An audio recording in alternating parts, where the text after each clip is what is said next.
बिस्मिल्लाहिर्रहमानिर्रहीम। अस्सलाम वालेकुम नादरीन, आप यूट्यूब चैनल देख रहे हैं। मैं इमरान खान हूँ। नादरीन, पाकिस्तान की एस्टेब्लिशमेंट से एक झूठ बोलने वाला जो है वो पाकिस्तान पे मुसल्लत किया है। ये ज़रा आप वज़ीर आज़म का स्टेटमेंट देखें, यानी पाकिस्तान का वज़ीर आज़म बनाया 17 सीटों के ऊपर जीतने वाले को, और ज़रा स्टेटमेंट आप देखें उनका कि पेट्रोल पर फ़ी लीटर 95 रुपये और डीज़ल पर फ़ी लीटर 203 रुपये इजाफे की तजवीज़ दी गई थी, जिसे मैंने मुस्तरद कर दिया। डीज़ल की कीमत अगर मैं इजाफा कर देता तो आज 790 रुपये होनी थी, और लेकिन उसको हमने रखा 335 रुपये पे। और पेट्रोल की कीमत भी शहबाज शरीफ साहब कह रहे हैं जी वो बहुत ज़्यादा होनी थी और हमने उसको कम रखा और ये बहुत बढ़ जानी थी। अब कहानियाँ इनकी आप सुने और हकायक आप देखें। देखिए, एक तरफ तो वो ये कह रहे हैं कि ओगरा ने हमें कहा कि 95 रुपये पेट्रोल बढ़ा दो और 205 रुपये डीज़ल बढ़ा दो। चले, अगर ये बढ़ा भी देते ना तो इस वक्त 416 रुपये का पेट्रोल होता और डीज़ल 540 रुपये का होता। लेकिन शहबाज शरीफ को जिसने तकरीर लिख के दी उसको इतना पता ही नहीं था, वो प्लस माइनस ही नहीं कर सका, और शहबाज शरीफ ने ये क्लेम कर दिया कि 544 रुपये का जनाब पेट्रोल बन जाना था और 790 रुपये का जो है वो डीज़ल बन जाना था। देखिए, मैं आपको एक चीज़ बताता हूँ कैसे बन जाना था और क्यों बन जाना था। जितना महंगा आलमी मंडी में पेट्रोल आज है ना, इतना महंगा इमरान खान के दौर में नहीं था। इमरान खान के दौर में ये कीमत इससे भी ऊपर गई थी, कुछ वक्त के लिए इससे भी ऊपर गई थी। हो सकता है आने वाले दिनों में वो लिमिट क्रॉस हो जाए, लेकिन अभी तक नहीं हुई। तो इमरान खान इतना महंगा पेट्रोल खरीद के 150 रुपये लीटर कैसे बेच रहा था?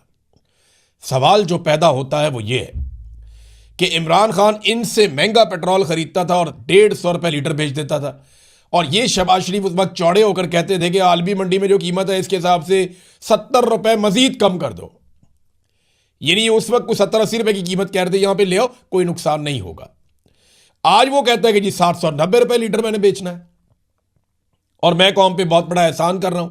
भाई, इमरान खान तुमसे महंगा पेट्रोल खरीद के 150 रुपए का बेच रहा था, ये सस्ता पेट्रोल खरीद के 350 रुपए से ज्यादा का बेच रहे हैं, और फिर भी कौम पे एहसान चढ़ा रहे हैं कि जनाब हम तो सस्ता बेच रहे हैं, हम तो जेब से पैसा डाल रहे हैं। तो ये सारा फ्रॉड है, झूठ है। हाई ऑक्टेन के साथ इन्होंने जो किया, उसके बाद PIA जिन्होंने खरीदी है उन्होंने रुला डाल दिया। वो आरिफ हबीब साहब आए, उन्होंने कहा जी इस कीमत के ऊपर तो हम PIA को चला ही नहीं सकते, PIA तो बंद हो जाएगी, वो तो खसारे में चली जाएगी। तो वो जो PIA जिन्होंने खरीदी है ना, वो इनसे ठीक करवा लेंगे कीमत, या उनसे कोई ना कोई कोटा ले लेंगे, या कोई ना कोई अपना माहौल बना लेंगे। वो हाई ऑक्टेन का अपना कोई ना कोई जुगाड़ निकाल लेंगे। उन्होंने जहाज़ चलाने हैं, वो कभी भी नुकसान में नहीं जाते। आरिफ हबीब साहब इस बात की खातिर जमा रखें कि फ़ौजी फाउंडेशन के साथ उन्होंने इत्तेहाद किया है, और पाकिस्तान में फ़ौज ने बेशक कोई ज़मीन फ़तह नहीं की, फ़ौज ने बेशक कश्मीर को और फ़लस्तीन को आज़ाद नहीं करवाया, बेशक हमारे दरियाओं का पानी जो भारत ने रोका उनको आज तक नहीं छुड़वा पाए, बेशक हमारे बहुत बड़े बड़े इंटेलिजेंस फेलियर हैं, बेशक पाकिस्तान 2 टुकड़े हो गया है, बहुत अजीबोगरीब किस्म की पाकिस्तान की फ़ौज की कारकर्दगी रही है। लेकिन इसके बावजूद अच्छी भी रही है बाद औक़ात। ये अभी तैयारी कराए थे इंडिया के, उससे पहले 1965 में हमने बड़ी तगड़ी जंग लड़ी है, हमारे लोग बड़ी बहादुरी से लड़ते भी रहे, ये बात भी ठीक है। लेकिन कोई ऐसा कारनामा नहीं है जिसको हम कहें कि ये इलाका पूरा ऐसा है जो पाकिस्तान की फ़ौज ने फतह किया है। पाकिस्तान जब बना था ना तब बड़ा था, आज छोटा है। चाहे आप जाके इसको नाप लें गिलगित बल्तिस्तान में, जहाँ पे आपके ग्लेशियर्स हैं, वहाँ पे जो इलाके हमारे हुआ करते थे वो अब इंडिया के कब्ज़े में है। चाहे आप इसको नाप लें रकबे के नुक्ता नज़र से, पूरा का पूरा बांग्लादेश टूट के अलग हो गया, एक अलग मुल्क बन गया। तो पाकिस्तान की ज़मीन गई है, पाकिस्तान को ज़मीन मिली नहीं है। जब से पाकिस्तान बना उसके बाद से लेकर अब तक पाकिस्तान छोटा हुआ, बड़ा नहीं हुआ। फ़ौज का काम था कि पाकिस्तान की ज़मीन की हिफाजत करती, लेकिन बदकिस्मती से नहीं हो पाया। लेकिन फ़ौज ने कारोबार में कभी नुकसान नहीं किया। आज तक एक भी कारोबार ऐसा नहीं है जहाँ फ़ौज को नुकसान हुआ, चाहे DHA हो, चाहे इनका खाद बनाने का कारोबार है, चाहे बैंक का कारोबार है, चाहे एजुकेशन का कारोबार है, चाहे सड़कों का कारोबार है, कंस्ट्रक्शन का कारोबार है, और बेशुमार दूध का कारोबार है, मक्खन का कारोबार है, बहुत सारे कारोबार हैं। अब तो उसमें भी आ गए हैं ये जो मोबाइल फ़ोन कंपनी है वो भी एक बनी हुई है, तो बड़ा कारोबार है। सियाहत का कारोबार में भी आ गए, अब तो ज़राअत के अंदर भी आ गए हैं, मादनियात के अंदर भी आ गए। तो फ़ौज को कभी नुकसान नहीं होता, या ना फ़ौज के ज़ेली इदारे को नुकसान होता। बेफिक्र हो जाए आरिफ हबीब साहब, ये आपका मामला हल हो जाएगा। इमरान खान साहब जब अपने डॉक्टरों से मिले, अभी डॉक्टर जब जेल में जाके इमरान खान साहब को मिले, तो इमरान खान साहब ने उन्हें कहा कि 2 बातें बाहर जाके बोल देना। इमरान खान साहब ये चाह रहे थे कि कम से कम 2 बातें ऐसी हैं जो दुनिया को पता चले। वो ये समझते हैं शायद दुनिया को बिल्कुल पता नहीं है, क्योंकि उन्हें दुनिया से काट के रखा गया है। लेकिन हकीकत यह है कि हम सब ये जानते हैं, ना सिर्फ जानते हैं बल्कि इसके ऊपर रोज़ाना की बुनियाद पे बात भी करते हैं। एक तो इमरान खान ने कहा कि मुझे किसी से मिलने नहीं दिया जा रहा, दूसरा मुझे पढ़ने के लिए किताबें नहीं दी जा रही। ये दो इमरान खान साहब के मामला थे, लेकिन डॉक्टरों ने इनकार कर दिया। उन्होंने कहा जी हम बाहर जाके नहीं बता सकते, लेकिन सोर्स से खबर तो निकल आती है। असदुल्ला खान साहब का एक मरतबा फिर शुक्रिया, उन्होंने ये बड़ी खबर फिर निकाली, फिर इसको ब्रेक किया। तो अब आ जाए नाजरीन कुछ बड़ी खबरों की तरफ।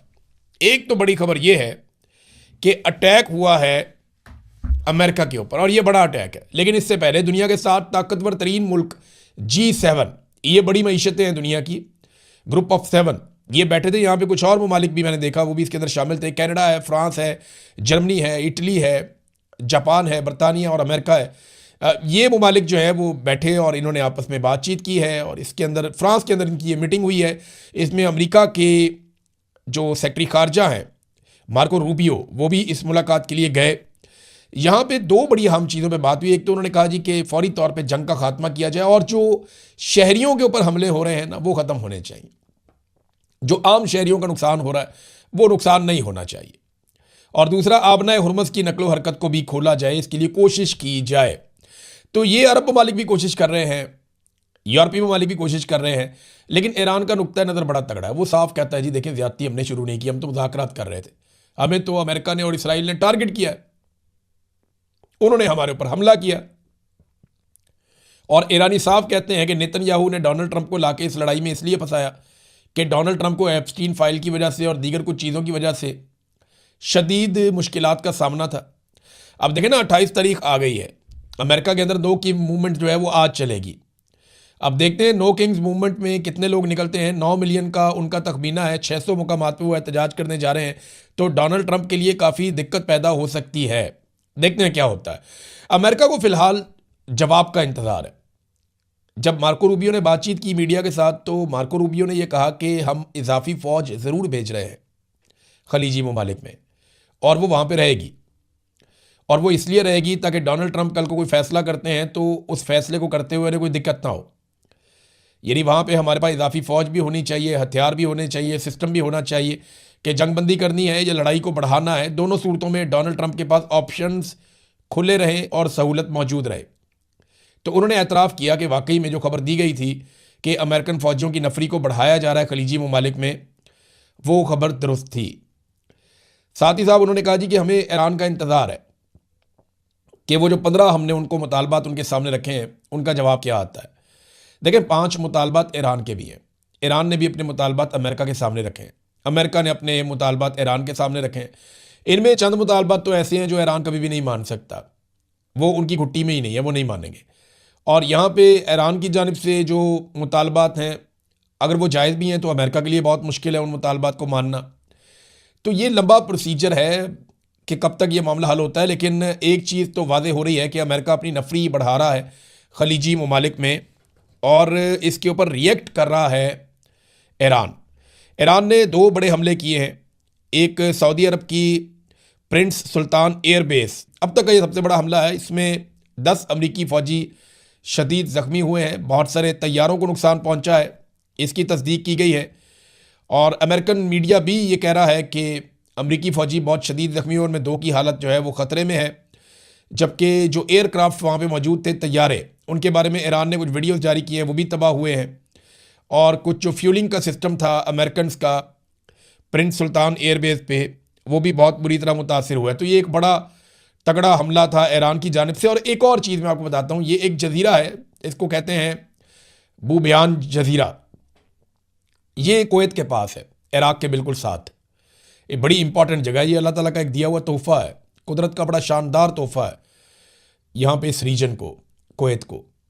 ये काफ़ी बड़ा है, यानी 40 किलोमीटर लंबा है, तो 24 किलोमीटर चौड़ा जजीरा है। मैं इसको देख रहा था, इसमें कुछ एरियाज़ डेवलप भी हुए हैं। इसकी आबादी तो कुछ भी नहीं है, लेकिन ये वहाँ पे कारोबारी नुक्ता नज़र से और दिफाई नुक्ता नज़र से वो बहुत इम्पॉर्टेंट है।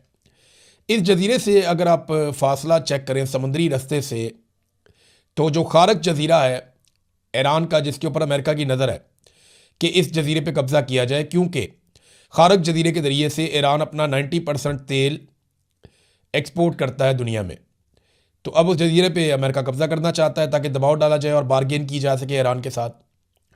तो बू बयान जजीरे पे ईरान को पता चला कि यहाँ अमरीकी फ़ौजी उतर रहे हैं और इकट्ठे हो रहे हैं और यहाँ पे अमेरिकन अपनी कोई इंस्टॉलेशंस तैयार कर रहे हैं बू बयान में। तो ईरान ने वहाँ पे मिसाइल और ड्रोन मार दिए।